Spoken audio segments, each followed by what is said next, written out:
Here, I'm also the director of the Women and Gender Studies program, and it is my pleasure to welcome all of you here. Thank you very much all for coming, and thank you to the people who will be participating on this panel. I just don't want to take too much time because we have a full panel and there are other people here who are qualified and involved in a way in the topic that obviously full-time faculty like myself are not, at least experientially. So I'm going to turn it over to the panel here very shortly, but I want to just give you a little bit of a sense of the setup and how this evening came about.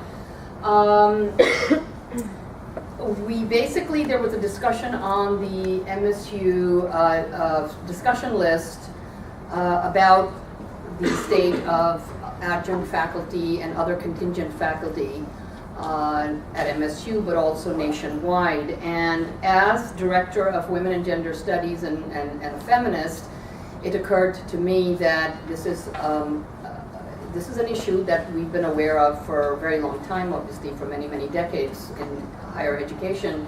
But this is something that strikes at the heart of a conception of of social and economic justice. And, or rather I should say that the state of faculty in higher academia today, particularly those who are known as contingent or part-time or adjunct faculty, is quite unjust. And one of the stories that was circulating last year that brought the blight home in a rather visceral way was a story about, which is where we draw our title, was of an adjunct at Duquesne, adjunct professor at Duquesne University, Professor Vajko, I think is the name, right? Who essentially was reduced to a situation where she was living on food stamps in order to get by, and that was just a horrific story. It just encapsulated this growing sense of frustration, I think, that many of us, including those of us who are full-time and have benefits, feel about this growing injustice that affects so many faculty and also part-time staff, and how that is connected, in fact, to a deterioration in general working conditions that affect all of us who are working in higher academia to more or to lesser degrees. And that, of course, affects all of you here, those of you who are students, because the kind of situation that I'm describing, which you will hear about in more detail, also affects how students are being taught and the quality of education that they're getting. So that's sort of the basic backdrop of how this evening came to be, and what we're hoping to do here is to listen from people who are adjunct faculty, who work part-time at this institution and maybe part-time at other institutions to make a living, others who are full-time but are not tenure track, and so you'll hear about these different situations and how they affect different people's lives and careers over a long period of time. To what degree they're protected and to what degree they're not. The fact that contingent faculty of all types, other than those who are, full-time and therefore get some benefits, mostly also work not only for very low pay, but have no benefits in terms of health and dental and those other things that we take. So many of us, I should say, not all, but certainly many of us take for granted. What we've cobbled together here today is a program which will begin with Professor Furr, who is full-time faculty member in the Department of English, who has kindly volunteered to give us a kind of general, sort of national, but maybe also global sense of why we are in the situation that I've just described, which... Lots of other information from other people. The adjunct crisis, or question, is just one facet of a much bigger picture. I should say the part-time faculty staff and working students question. That's not simply an adjunct question. Public higher education is being defunded at the insistence of economic elites the very wealthy, as a part of their overall strategy to increase profits by drastically lowering the cost of labor. The cost of labor is being lowered directly through wage cuts and higher unemployment. The economic elite can control national, state, and local governments to lower the cost of labor and increase the rate of exploitation by increasing the level of exploitation of public employees. To cut labor costs and thereby the standard of living of all employees, public and private, the economic elite use the government to cut back on social welfare benefits of all kinds. This is done partly to lower taxes on businesses. Lower taxes means a direct increase in profits for businesses.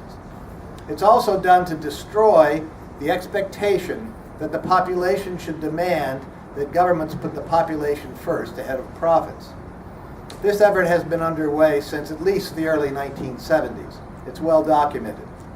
Among the social services being cut is higher education. A chief way of doing this is to use cheap labor, adjuncts, part-time faculty, graduate assistants, and so forth, to teach. Other ways are to cut back on student aid and cut back directly on state appropriations for higher education. What is called public opinion is molded by the media in response to the agenda set by powerful political actors and by powerful economic actors, businesses and business lobbies. It's a foolish error to think that the public policies of the state of New Jersey or those of the United States government are a response to what the public wants. The majority of the population wants strong public services, including public higher education. Why aren't the politicians giving it to us? Because they are responsive to the powerful economic actors who want to raise profits. And the best way to do that is to A, cut taxes, and B, cut wages and benefits to those of us who work. Public opinion, therefore, has been and is being deliberately shaped, manufactured, to justify these policies of increasing profit by cutting labor costs and the standard of living of the majority of the population. Those among the working population who go along with the lower taxes mantra have been deluded into doing so against their own interest. It's our job to undelude them. Only a long, intense campaign can do this. So what should we do? First, we have to understand this situation as fully as possible. I think that many or most of us do not. Surely our students and their parents do not. By understand the present situation, I mean we need to reject the situation I have just described. For example, we need to reject the mantra of lower taxes. Taxes pay for services. State taxes pay for the public colleges and universities. We need higher taxes, not lower taxes, to fund the many underfunded public welfare services, including public higher education. Now, the taxes should be graduated according to income, but we need dramatically higher taxes. We should challenge and reject any politician, political group, or individual who repeats the mantra of lower taxes. We need to reach out to our students and through them to their parents. This is hundreds or thousands of New Jersey citizens. We are not doing this now, but we must. We must prepare materials for our classes and make sure that every student in every class gets them. We must take class time to discuss this situation, several times each semester in each class. We must prepare materials for the parents of our students and ask our students to pass them on to their parents and to discuss these issues with their parents. AFT unions. We're both affiliated through the American Federation of Teachers and the Council of State College Locals, but our particular job is to represent what is now over 1,100 adjuncts on campus. And I basically want to go over 2 points. I'd like to I want to eventually examine this question of, is it possible that some adjuncts are on food stamps and are working for food or in other desperate circumstances on this particular campus? And we will get to that story through anecdotal and other kinds of discussions. But to lay the framework of that, I'd like to just describe a bit statistically what the situation is at Montclair State. So if we could go to, I developed a few slides for the students out there. By the way, adjuncts, as you heard, we teach part-time, usually no more than 6 credits or 2 courses in a semester, but some of us do it at multiple institutions, and we'll get to that in a second. But this pretty much spins off of some of the information that Grover was going over for Dr. Furr on a spiraling increase, and that's part of the funding situation. This I've done, and the numbers are not as dramatic just because that's the way we graphed it, but you can see the gap that has grown between the amount of state aid per student and the amount of tuition per student. And increasingly, more being on the backs of students and less on the burden of state aid. Basically, if you looked at the differentials here, you'll find out that that tuition almost doubled and that state aid decreased by 24%. And this is from 2000 to the current time. So that's the pattern. Now, we saw that tuition seemed to flatten out a little bit for the last 5 years. The last factor in this, and this is how adjuncts get tied in to students, is what's been happening to the number of adjuncts on campus. And that's the last slide, if we can go to it. Thank you. So this is the pattern that's occurred pretty much since I came on campus. Since 2003, when I appeared on campus, to the present, the number of adjuncts on campus have doubled. And this is a line for what's happening, and I know, talking to Professor Wilson, that we have had an increase in the number of full-time staff, but relatively speaking, it's on a much lower level and at a much slower rate. There has been some increase, but the increase, as you can see, is a very steep curve and got even steeper this semester as we move to 20,000 students. So 3 factors basically driving the funding and basically placing the cost of higher education at Montclair State, and I think at similar institutions, on the backs of adjuncts and students, and probably contingent faculty also, and we can get into that later, is that increases in the number of adjuncts, increase in tuition, increase in the number of students. Now, how does that generate more money in terms of more adjuncts? Just a quick analysis, if I looked at my class or any one of us adjuncts in here, we basically earn $375, I think, currently, per 3-credit course. The 4th student who comes into our class pays our salary. Everything else after that is overhead or profit. So in my class, which is limited to $20,000 above what they pay me goes to the institution. If you have a class of 30, it's $30,000. If you have a class of 40, it's $41-something thousand. We are basically the cash cows of the institutions, and that's why there's this impetus to increase. When you lose state aid, you offset it by raising tuition, which then you pay lesser individuals, and these individuals, as you heard, have minimum benefits, particularly no health benefits. Now, so that's the big picture. Now let's turn it to the human side. Do we have, and often a lot of people have misperceptions. There are many types of adjuncts, and I'm probably not the best example of the typical adjunct. I'm a retired school superintendent. I'm on a pension. And I did start adjuncting in a period when I was looking for some continuation work after leaving being a superintendent, and did scramble around, but I had a base pay coming from a pension, and so that put me at somewhat of an advantage. I did experience some of the problems of last-minute courses, how to adapt to those kinds of things, etc., but I wasn't making my full living, and I certainly wasn't concerned about paying my basic cost because of fluctuations in how much money I got. Bob, when you left being a superintendent, you had medical insurance too, right? I did. So I am not the typical adjunct. So we've done a poll recently of our adjuncts to find out what is their situation. And one of the questions we asked is, how many of you are like that individual who was portrayed in the short film? And we found that over 40% of our people are making their living almost exclusively at adjuncting at multiple institutions. And we'll hear from some people that are doing that. Now, we found out, by the way, there are other patterns too. In some cases, the adjunct job is the so-called second job. But we know in America today, the second job is that job which enables you to be comfortable and to take care of a family and deal with the necessities of life. It is not a luxury situation. We've often been perceived as people, and there are some people in this situation, and may have been historically more common, that, I teach because I enjoy teaching, I don't really care if I get paid a lot. This used to be a problem when I was a public school teacher. Public school teachers were quoted, we know this from women's studies, were all women. And women didn't need the work, so we paid them poorly. There was a similar attitude towards adjuncts. But now we're learning that It wasn't true of the women back in the early period of public school education, and it's not true of adjuncts today, that this is generally not a non-essential salary, and in some case, it's a question of survival. Anecdotally, and of course, we're not going to have, I don't think we're going to have anybody come up and say I've been on food stamps. That can be embarrassing. But in my job as, not that it should be, sometimes it's a necessity, and people have to take care of their family and take care of their needs. And that's why food stamps exist. It's not a bad thing, it's a good thing.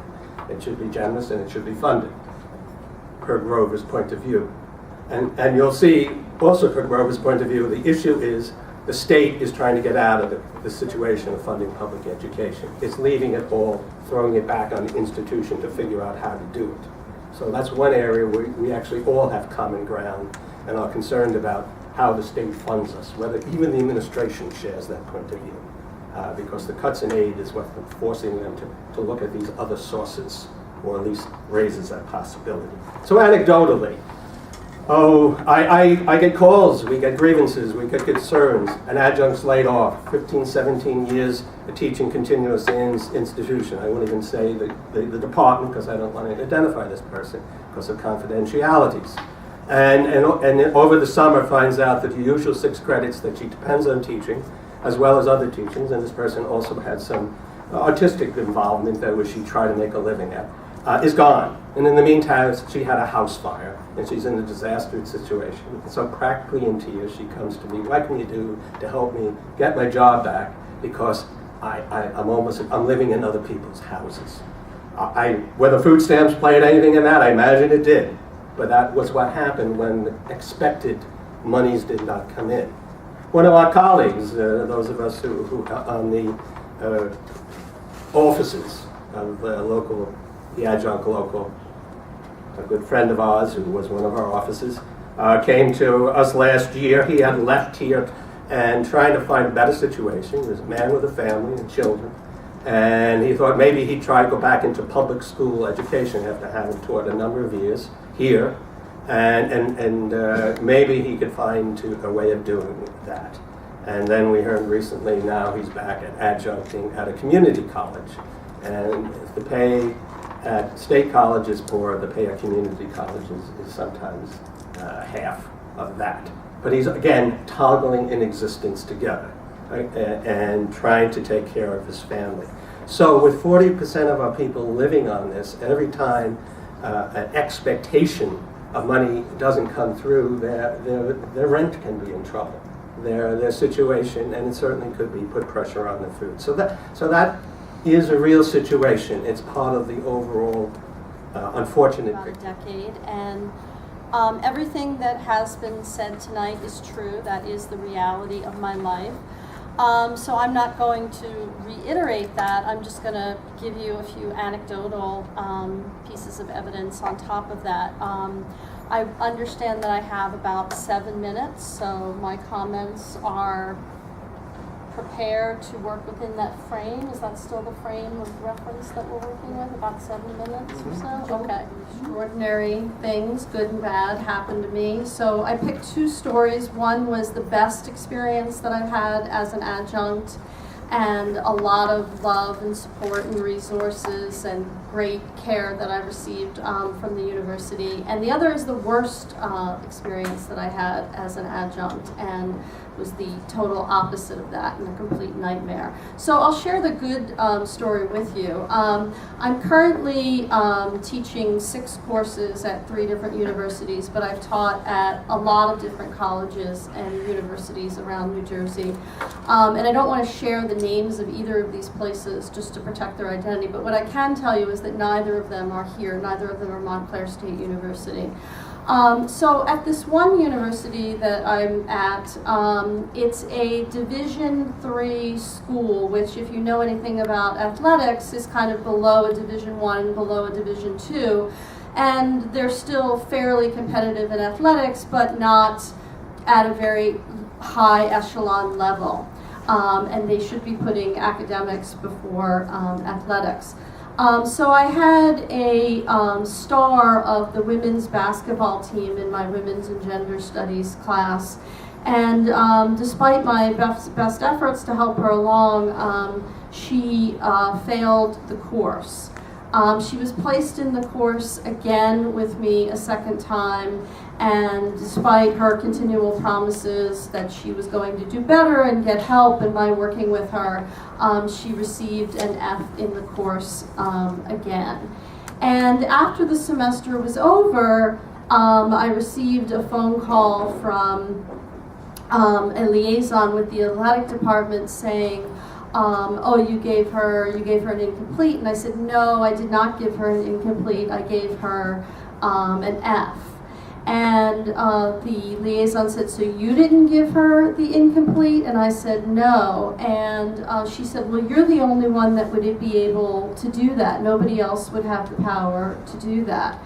And so began a NCAA investigation at the highest levels of the university to discover that someone just below the president of the school had changed the grade of this star basketball player temporarily so that she would be eligible to play in the NCAA tournament of this Division III school. Yeah. And so I was called as a witness in the investigation, and the union president and the chair of my department could not have been more supportive and loving and wonderful to me throughout the whole experience, and made me feel comfortable and welcomed and valued and respected. And I was able to be candid and truthful about what happened, and we were able to address all of the ethical issues, and I felt very satisfactory about the way that the whole process took shape.